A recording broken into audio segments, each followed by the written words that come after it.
ನಮಸ್ಕಾರ ವೀಕ್ಷಕರೇ, ಎಂಜೆ ನ್ಯೂಸ್ಗೆ ಸ್ವಾಗತ.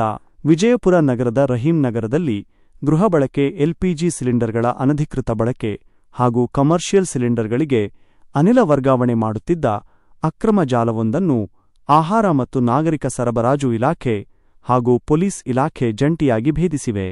ಈ ಪ್ರದೇಶದಲ್ಲಿ ಗೃಹ ಬಳಕೆ ಸಿಲಿಂಡರ್ಗಳನ್ನು ಕಮರ್ಷಿಯಲ್ ಬಳಕೆಗೆ ದುರ್ಬಳಕೆ ಮಾಡಲಾಗುತ್ತಿದೆ ಎಂಬ ಖಚಿತ ಮಾಹಿತಿಯ ಮೇರೆಗೆ ಅಧಿಕಾರಿಗಳು ದಿಢೀರ್ ಕಾರ್ಯಾಚರಣೆ ನಡೆಸಿದರು.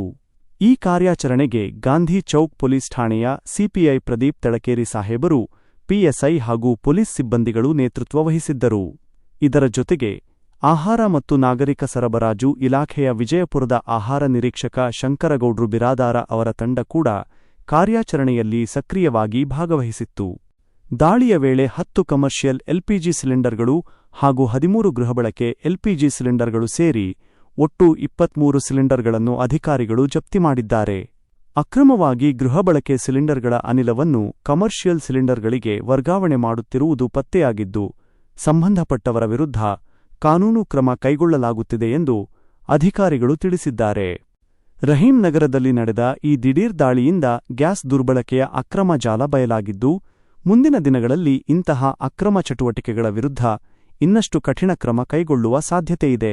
ಒಟ್ಟಾರೆಯಾಗಿ ಸಾರ್ವಜನಿಕರ ಸಬ್ಸಿಡಿ ಗ್ಯಾಸ್ ಸಿಲಿಂಡರ್ಗಳನ್ನು ಅಕ್ರಮವಾಗಿ ಕಮರ್ಷಿಯಲ್ ಬಳಕೆಗೆ ಬಳಸುತ್ತಿದ್ದ ಜಾಲದ ಮೇಲೆ ಅಧಿಕಾರಿಗಳು ಬಿಗಿ ಕ್ರಮ ಕೈಗೊಂಡಿದ್ದು, ಪ್ರಕರಣದ ಕುರಿತು ಹೆಚ್ಚಿನ ತನಿಖೆ ಮುಂದುವರೆದಿದೆ.